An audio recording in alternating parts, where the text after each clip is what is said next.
Olá pessoal, tudo bem? Vamos começar essa live, vamos começar essa aula. Separei muita coisa importante, muita informação relevante, tá? E eu gostaria muito que vocês ficassem comigo. Eu vou tentar ser objetiva e breve, porém com muita qualidade. Então é muito importante a gente perceber todas as características que envolvem esse comportamento alimentar, tá bom? Então, para começar, eu quero falar sobre. Eu fiz algumas anotações aqui para eu não me perder, senão eu vou começar a falar demais. Que eu gosto de falar, vocês sabem.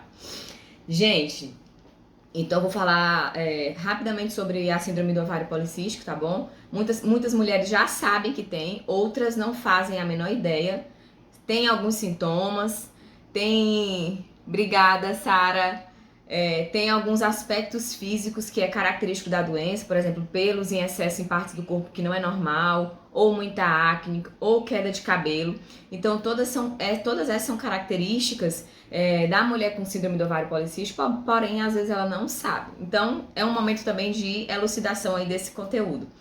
A SOP ela é uma doença endócrino-metabólica, então ela envolve aí todo o seu sistema hormonal. Então, não é exatamente o obstetra ou o ginecologista que vai te dar esse diagnóstico. O médico indicado para dar esse diagnóstico é o quê? É o endocrinologista, é o médico que vai mexer nos hormônios, porque é uma doença que está voltada para desregulação hormonal, ok?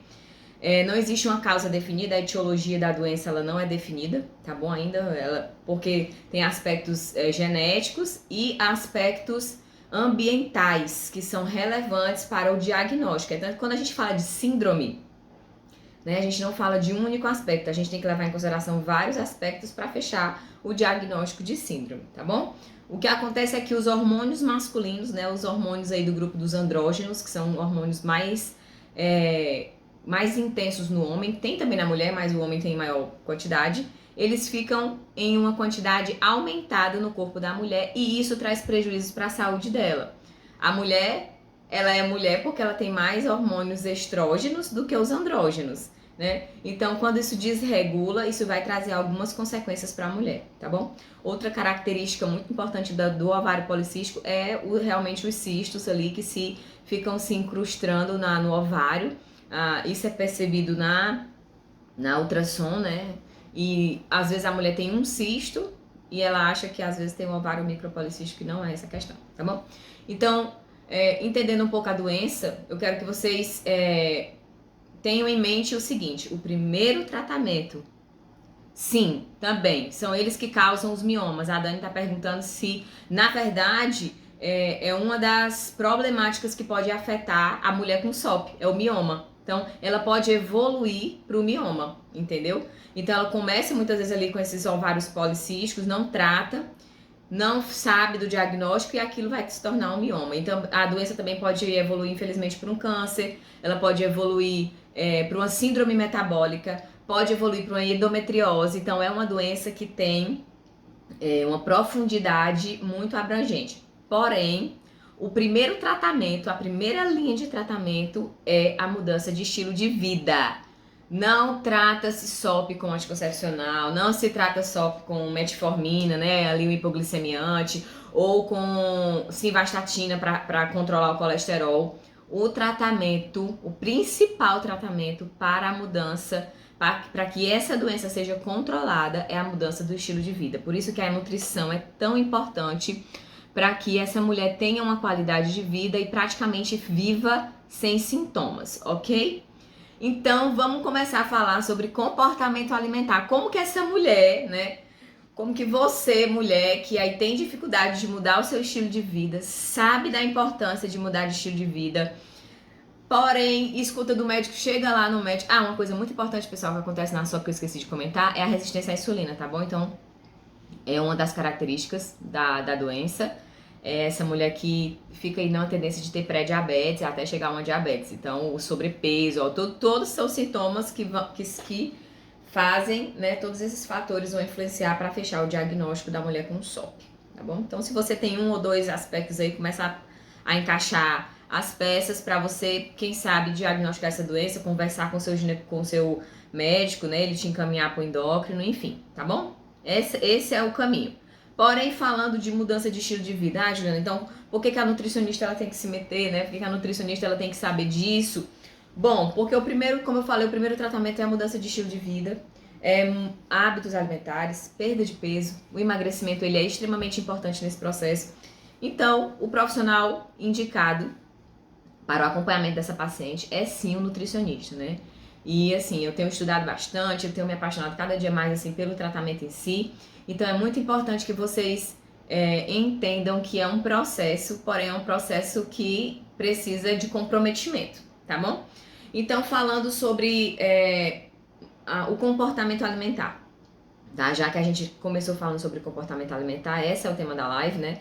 Eu quero trazer primeiro dois conceitos muito importantes a respeito disso. O comportamento alimentar, ele está atrelado ao hábito alimentar, porém são coisas distintas. O hábito alimentar é aquilo que você faz repetidamente, é aquilo que você faz no seu dia a dia, é aquilo que você tem como vivência, tá bom? Por exemplo, eu tenho um hábito de comer uma laranja depois do meu almoço, eu aprendi. Ou então eu tenho o hábito de comer uma banana junto com... É muito, muito legal que o nordestino, ele sempre tem esse negócio de botar uma banana ali no prato. E é um hábito, então você faz isso repetidamente. Esse é o conceito de hábito. Mas o comportamento alimentar, ele é um pouco diferente. Por quê? Porque o comportamento alimentar, ele inclui todas as nuances, todos os aspectos que envolvem o alimento. Desde a escolha, desde a programação, desde o momento que você pensou no que você vai comer, até o ato de comer, né? Então, todos esses passos são influenciados naquilo que você tem como objetivo. Concordam comigo que para eu pensar conscientemente a respeito de um alimento, eu tenho que saber o porquê. Por que eu estou fazendo isso? Por que eu preciso fazer isso? Tá bom? Então, vamos lá. Existem alguns fatores, né, que contribuem, que influenciam esse comportamento alimentar. Então, a escolaridade da pessoa, o nível de renda que ela tem também influencia, porque isso aí vai influenciar nas compras dela. Lembra que eu falei que é desde o planejamento, ao ato de comprar, cozinhar, preparar. Então, todos esses fatores incluem o seu comportamento alimentar. Outra coisa que influencia o nosso comportamento alimentar, gente, é a mídia, tá? Infelizmente, a gente é bombardeado de informação daquilo que é bom. Então o chá não sei quanto. E a gente, infelizmente, tem visto aí algumas pessoas na mídia, algumas pessoas famosas que têm... Até algumas notícias, né, têm sido relatadas ultimamente de mulheres que morreram por excesso de chás emagrecedores, ou remédio em excesso para emagrecer, ou suplementos que não são ali indicados para você. Então, infelizmente, a mídia tem os famosos chás milagrosos. As pessoas sempre querem aquilo que é mais fácil. O caminho mais fácil nem sempre é o caminho correto. Na verdade, a maioria das vezes não é, né? A gente sabe que a vida nos ensina assim. Então, imagina uma mulher, tá bom? Que tá com um problema hormonal. Ela já entendeu o problema dela ali. Poxa, eu tenho um desequilíbrio hormonal. Os meus níveis de hormônio que regula fome e saciedade já não tá legal porque eu tô acima do meu peso. E aí ela se depara com uma mídia que diz, você tem que ser magra, come esse suplemento, toma esse café turbinado, toma isso, toma aquilo. Então essa mídia, infelizmente, ela também influencia no nosso comportamento alimentar, certo? Outra coisa que já é atrelada a isso, né, é a questão do peso e da autoimagem. Criou-se essa ideia, essa ilusão de que o corpo magro é o corpo saudável. De que a mulher que tá magra é a mulher que tá maravilhosa, ela é linda, ela é perfeita.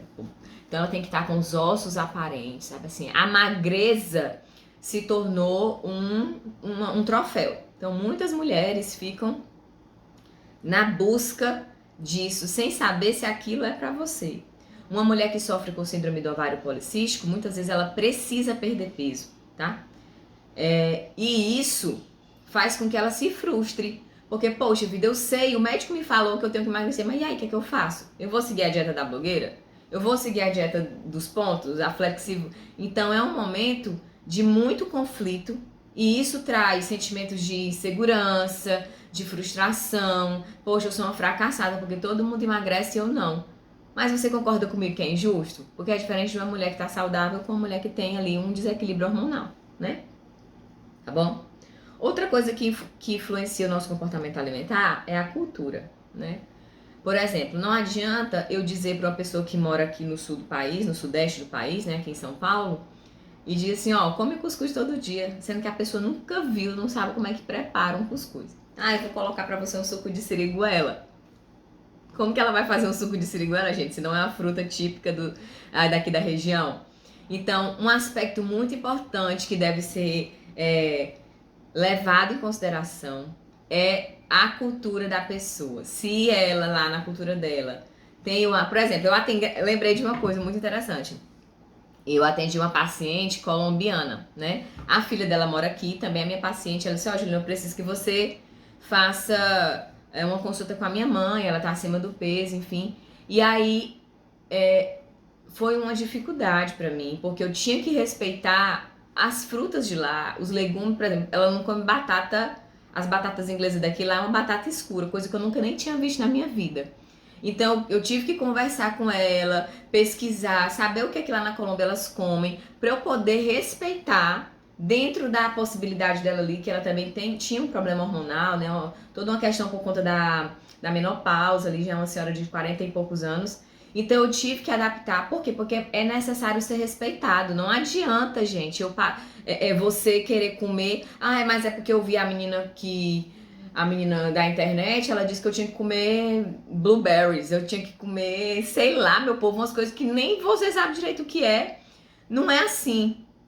Não é algo para todo mundo o tempo todo. Você não pode dizer que o que você come funciona para outra pessoa. Então a cultura da pessoa deve ser respeitada.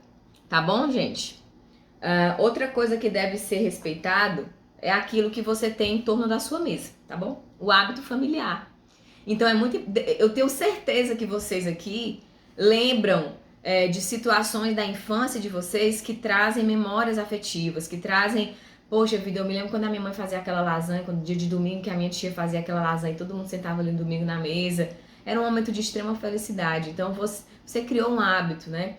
Então, por exemplo, outra coisa, a gente sempre, final de semana, vai pra sorveteria tomar um sorvetinho. Isso deve ser respeitado. Isso é outro aspecto da alimentação. Exatamente. E a imagem que as pessoas atrelam à dieta, que é algo caro. Excelente, excelente colocação. Obrigada, Monique. Uma coisa muito importante da gente pensar é o seguinte: a dieta é cara? Não é pra mim. A dieta não é pra mim, porque eu vejo a menina compra um café que é R$ 130, compra uma caixa de chá que é 90, aí compra um whey protein. Gente, não é assim. Não é assim que as coisas funcionam. Porque as coisas funcionam. Você precisa respeitar a sua cultura, como eu já falei, a sua cultura, o seu hábito, a sua renda. Não é pra todo mundo. Não dá. Tem coisas que eu não compro. Eu me recuso a dar, sei lá, R$ 400 no produto. Eu me recuso, eu digo, gente, se o básico não funcionar, não vai ser isso que vai me salvar. Tá bom? Então você tem que ter essa premissa na sua cabeça. Quais aspectos do meu comportamento alimentar eu tenho observado? Porque a primeira coisa que eu quero levantar aqui como questionamento é se você tem observado todas essas nuances, porque a gente faz no automático. Você não pensa. Só se você começar uma dieta assim, agora vai. Aí geralmente você vai parar pra pensar, pra fazer compra e tal. Mas no dia a dia, né, na sua rotina, você acaba passando batida. Eu vou só no supermercado, chegar lá eu vejo o que é que eu preciso comprar. Já começou um comportamento aí que você precisa rever. Concordam comigo que a gente precisa rever isso? Porque existe todo esse contexto que contribui para a finalização do seu ato de comer, que é diferente do hábito, porque o hábito você precisa de repetição, tá bom? Além da recompensa. O hábito também vem de uma recompensa, porque você quer... Mas eu falo mais na frente a respeito desse tipo de fome, né? Que precisa da recompensa. Então, outro fator importante é o fator psicológico, que você tem que respeitar. Né? São gostos. Eu gosto disso, eu me sinto bem quando eu faço isso, quando eu como aquilo. Então, todas essas nuances que eu coloquei aqui, como comportamento alimentar, devem ser respeitadas, devem ser observadas, devem ser analisadas. E aí eu convido vocês para uma autoavaliação. Nesse momento não adianta, o nutricionista não vai fazer milagre, né? Ela conversa, a gente tem uma troca ali. Ah, mas eu queria comer isso. Bom, você realmente acha que é necessário, é adequado nesse momento do seu processo, né? Principalmente do emagrecimento. Então, pensando numa mulher que está doente, pensando numa mulher que está com um distúrbio ali endócrino, como que eu posso direcionar uma alimentação? Como que eu posso ensinar para você que está com algum tipo de transtorno, de distúrbio hormonal? Como que eu posso impor algo se eu não respeitar todos esses aspectos?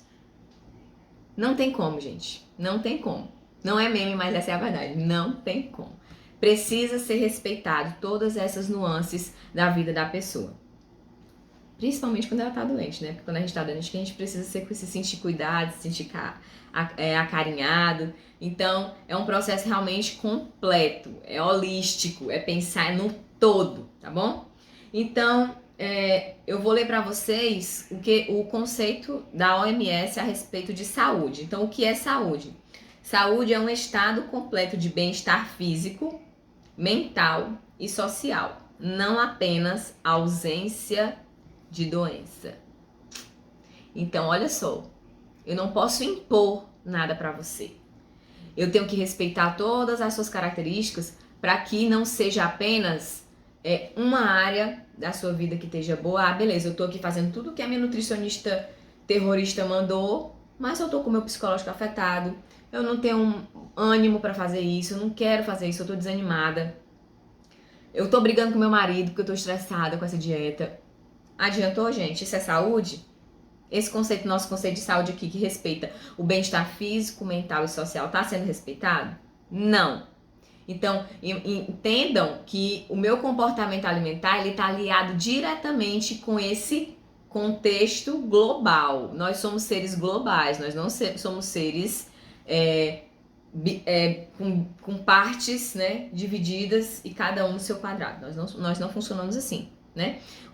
E até tem uma metodologia que a psicologia usa no tratamento com a comportamental, né, que é a linha de terapia comportamental, que é a roda da vida. Se tem um aspecto da sua vida, imagina, tem vários aspectos, social, mental, todos eles são um pontinho dessa roda. Se um aspecto desse está muito ruim, essa roda não vai girar, essa engrenagem não vai girar, tá bom? Então, o que você precisa é ter um equilíbrio entre todos esses aspectos da sua vida para que essa roda da vida gire, ok? Tá bom? E agora eu vou falar sobre dois tipos de fome, a fome fisiológica e a fome física. E a fome emocional, desculpa. A fome fisiológica e a fome emocional, ou psicológica.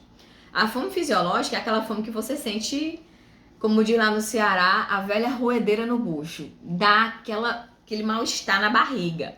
Você vai sentir dor, é desconforto, e você começa a ficar mais lento. Eu sinto dor de cabeça, eu começo a ficar com fome de verdade, começa a me dar dor de cabeça. Algumas pessoas sentem dor de cabeça. O que é isso? É o corpo dizendo que precisa de combustível. Eu preciso de comida para poder continuar aqui a manter as minhas atividades acontecendo. Então essa é a fome fisiológica. Eu preciso iracemada. Lá no Ceará também fala iracemada. Eu tô morrendo de fome. Então você sente, chega a dar assim um vazio aqui. A fome física é essa. E ela depende de quê? De aspectos neurológicos. Eu tenho resposta neurológica para isso. Por quê? Porque quando tá vazio aqui, o nervo vago vai lá pro sistema nervoso central e começa a dizer, ó, fome, preciso de energia. Então eu tenho uma questão mecânica, né? O intestino tá trabalhando e não tem nada. O estômago tá trabalhando e não tem nada. Então eu tenho estímulos mecânicos, físicos, químicos, bioquímicos, neurológicos. Então é todo um conjunto hormonal. Hormônios ali são recrutados para mostrar sobre a fome. Existem dois hormônios muito importantes que regulam fome e saciedade, que é a leptina e a grelina. Então esses hormônios, um diz, ó, tô cheio, tô saciado, que é a leptina. E o outro diz, ó, tô com fome, que é a grelina. Então, esse fenômeno da fome fisiológica é mediado por hormônios também. Então, entendam que não é só emocional. Eu preciso realmente comer, se a gente não vive, é o nosso combustível. E existe a fome emocional. Eu quero só, antes de eu começar a falar da fome emocional, eu me lembrei de uma coisa importante que eu anotei aqui. Quando a gente pensa no homem mais primitivo ali na era pré-histórica, A gente via um homem que tinha que caçar, né? Ele passava várias horas de privação sem comer. E aí, quando a fome batia, ele tinha que correr para caçar a sua comida ou colher as frutas da época, os vegetais da época. Vocês concordam comigo que a demanda de alimento era muito menor? Né? Então, era um homem que gastava muita energia e tinha pouca comida. Né? Então, ele tinha que poupar energia. Então, nós, seres humanos, temos um genótipo poupador. Por quê? Porque a gente precisava caçar para sobreviver. Né? Então, eu tinha que guardar o máximo de energia aqui, ó. Eu tenho que estocar o máximo de energia aqui para eu não morrer, para eu sobreviver, né? O que acontece na nossa sociedade atual? Nós temos um homem mais sedentário, né? Que faz menos atividade física, geralmente ele estuda, ele trabalha, ele passa o dia sentado, muitas vezes, algumas profissões, graças a Deus, não. Mas eu tenho uma oferta de comida muito maior, assim, que não tem explicação, não tem como comparar a oferta que existia lá na época do homem pré-histórico, né? Então, imagine que a gente herdou esse genótipo poupador, a gente ainda tem. Então, a nossa tendência natural é de guardar energia, guardar o máximo de energia possível para que a gente sobreviva. Isso é algo que a gente herdou dos nossos antepassados e não há o que fazer a respeito disso, tá bom? Então, o que a gente pensa a respeito disso? Pensando nesse genótipo poupador, pensando nesse comportamento alimentar. Aí eu vou falar agora da fome emocional. Aí nesse momento, eu não tô com fome, eu tô com vontade de comer. E aí alguns estudos até falam que você pode chamar de fome emocional ou fome adjetivada. Que você dá um adjetivo para aquela fome. Por exemplo, eu tô com a fome de um docinho. Né? Quem nunca fez isso? Eu tô com fome do bolinho da minha mãe, que ela faz um bolo de chuva tão gostoso. Eu tô sentindo gosto na boca. Então isso é o quê? Um aspecto emocional da sua fome. E esse momento tem duas questões aí. Primeiro que você precisa respeitar essa vontade, tá bom? Primeiro de tudo.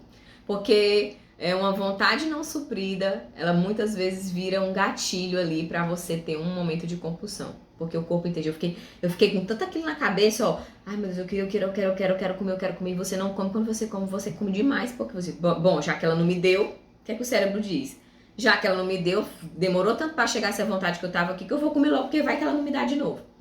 Então, aí, mais uma vez, reforçando a ideia do genótipo poupador, né? De a gente sempre guardar o máximo ali de energia, porque não sei quando é que ela vai me dar de novo. Então, essa fome emocional, ela deve ser mais do que qualquer outra coisa reconhecida. E muitas vezes as pessoas perderam a capacidade de perceber uma fome fisiológica e uma fome emocional. Por conta de quê? Muitas vezes por estresse de dieta. A pessoa já fez 30 mil dietas e nenhuma funcionou.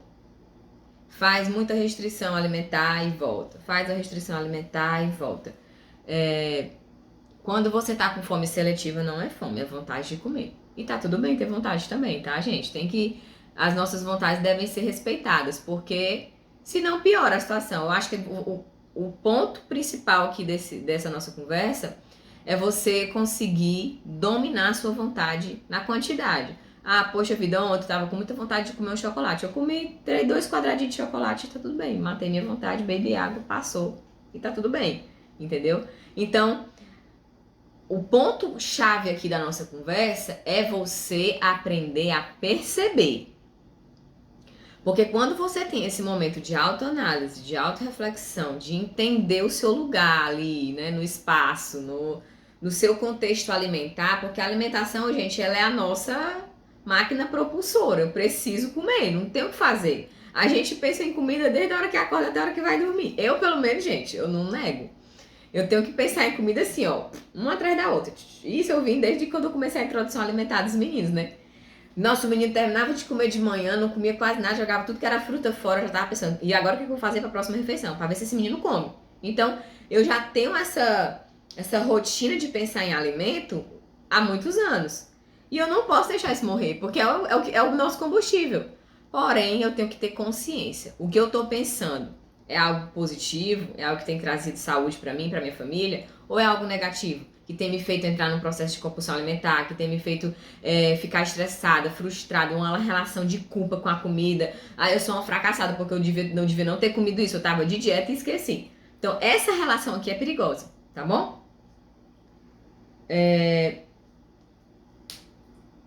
Quando a gente pensa, voltando à mulher com a síndrome do ovário policístico, ela chega lá na sala do médico, ela senta, né? O médico vê os exames dela, vê tudo, analisa e tal, conversa, aí diz assim, aí ela termina o tratamento e diz assim, bom, a primeira coisa que você tem que fazer é emagrecer, é mudar o seu estilo de vida. Mas essa mulher já sabia disso, gente. Ela já sabia, mas você precisa ficar comentando esse tipo de coisa para as pessoas que sabem que precisam emagrecer? A pessoa já sabe. 90% das pessoas, ou mais, eu chutaria até mais, que estão acima do peso, elas sabem que precisam emagrecer. A questão é, quem vai ajudar essa pessoa? Qual o direcionamento que essa pessoa vai ter? O que é bom para... O que vai de encontro ao comportamento alimentar dessa pessoa, ao hábito alimentar dessa pessoa, que vai realmente fazer diferença na vida dela? O que você pode agregar no seu comportamento alimentar que vai me ajudar a emagrecer? O médico, ele não faz isso. O médico, ele simplesmente diz, ó, vai e se vira e emagrece e muda o teu estilo de vida. Aí o que você vai começar a fazer é usar a palavra que eu mais tenho desespero de ouvir. Ah, eu cortei isso da minha alimentação. Eu cortei arroz, eu cortei o açúcar. Gente, ó, chega a me dar uma aflição quando o paciente chega e já vem me dizendo assim, ah, mas eu já cortei, tá, doutora? Eu já cortei o arroz da minha alimentação, já cortei o feijão. Eu digo, mas então, por quê? Assim, eu já, de verdade, gente, me dá uma aflição quando eu escuto isso. E muito provavelmente você já tenha feito isso. De dizer, ah, eu vou cortar isso, vou cortar o açúcar. Vou cortar o leite, porque é uma dieta sem lactose, vai me ajudar a emagrecer. Começa a comprar um monte de produto sem lactose. Falta de informação, gente. Não é esse o ponto-chave do seu comportamento alimentar ser um comportamento funcional. Porque muitas vezes é um comportamento disfuncional. Esse é um comportamento disfuncional. O fato de você dizer, ah, eu tenho que cortar carboidrato da minha dieta, é um comportamento disfuncional.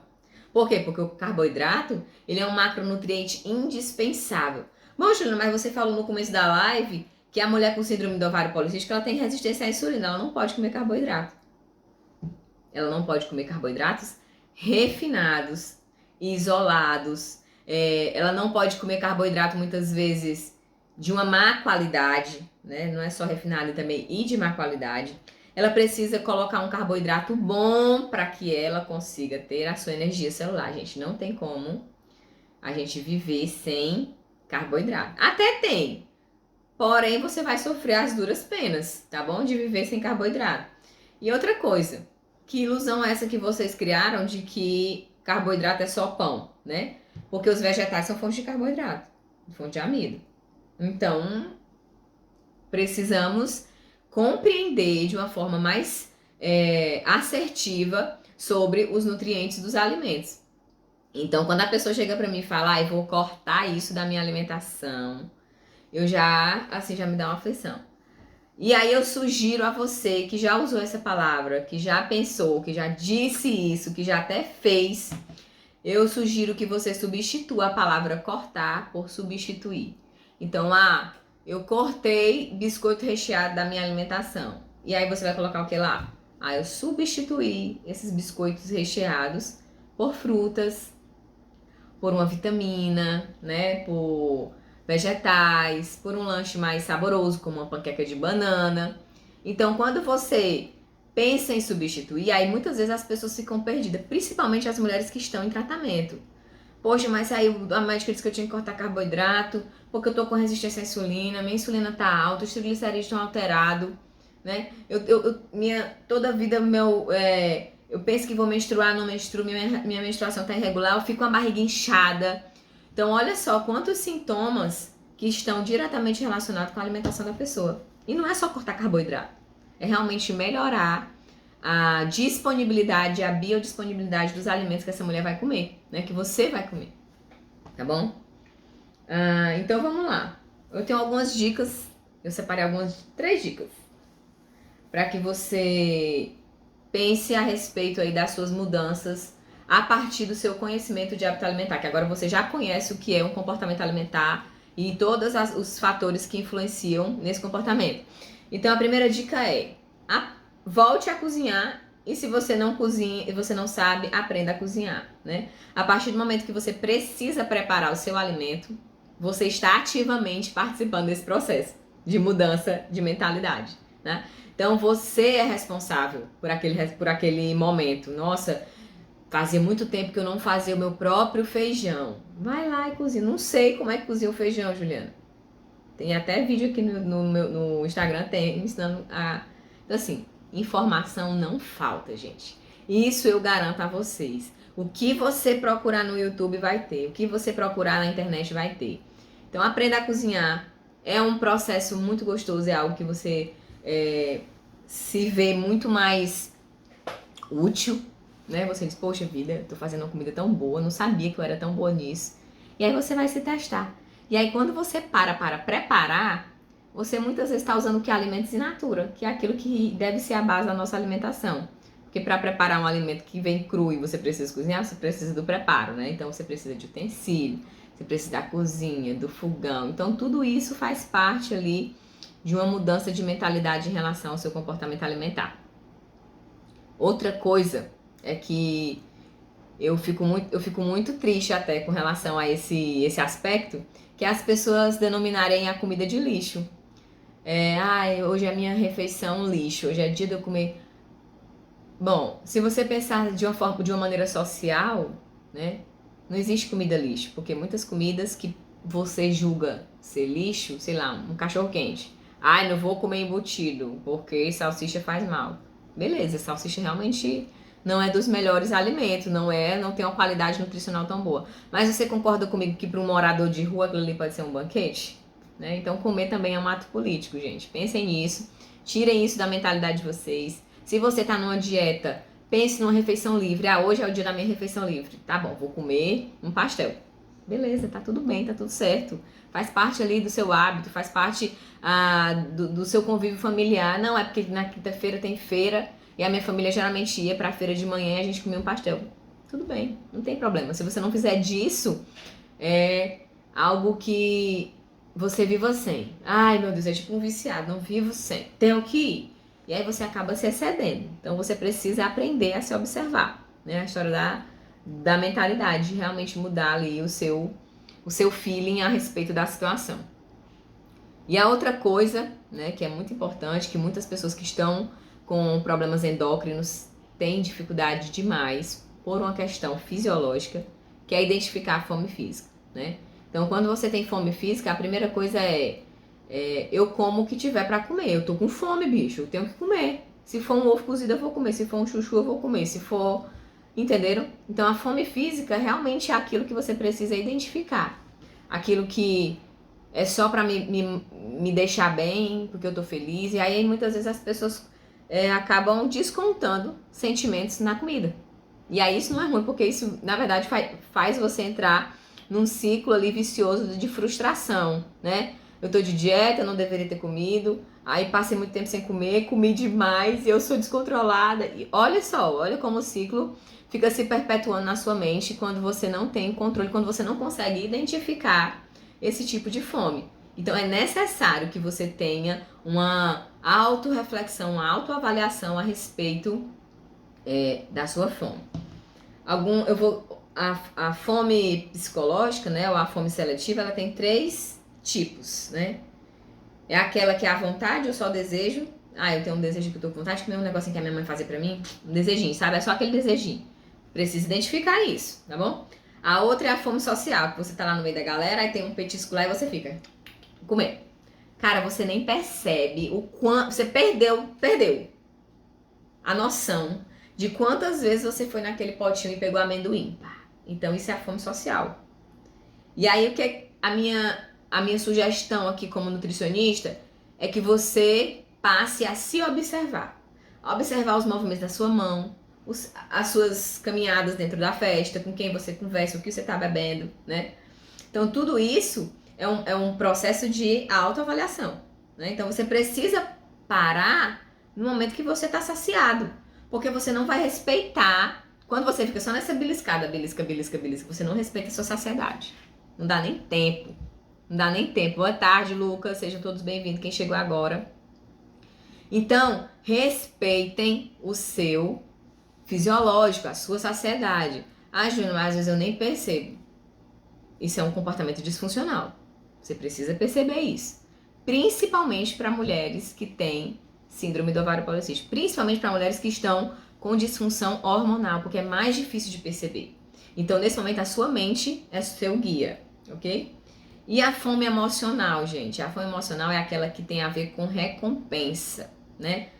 Ah, eu tô muito triste, eu tô muito cansada, eu mereço comer uma caixa de chocolate. Eu mereço, ó, o merecimento, eu tenho uma recompensa, eu mereço. Aí você vai lá e come. Ou então, eu perdi alguém, eu tô muito triste, eu tô muito feliz. Tem que comemorar, galera, eu tô feliz, tenho que comemorar porque... E aí tudo isso, gente, muitas vezes é decorrente de quê? De dietas restritivas, de comportamentos que não foram corrigidos ao longo da sua vida. E você precisa, mais uma vez eu vou reforçar a ideia, reconhecer o seu padrão de comportamento. Para que você encontre o gatilho, aquilo que faz você errar. Você precisa mirar naquilo que te faz errar. Vou dar um exemplo, tá bom? Um exemplo que eu sempre gosto de fazer porque fica muito claro para você entender e trocar um hábito ruim por um hábito novo. Eu tinha mania de apertar o soneca do meu celular. Então, ele despertava lá, 5h30 da manhã, e eu dizia assim, mais 10 minutinhos porque eu mereço. E aí eu, apertava o soneca. E realmente eu dormia mais 10 minutinhos. Mas, gente, nunca valia a pena. Porque quando eu acordava, eu já tava num desespero pra ajeitar os meninos pra ir pra escola, pra arrumar café da manhã, e arrumar as coisas, arruma mochila, arruma lancha. Era um desespero que aqueles 10 minutos me custavam muito caro. Muito caro mesmo. E eu percebi que o meu gatilho, que aquilo que me fazia ter o mau comportamento, era apertar o botão soneca.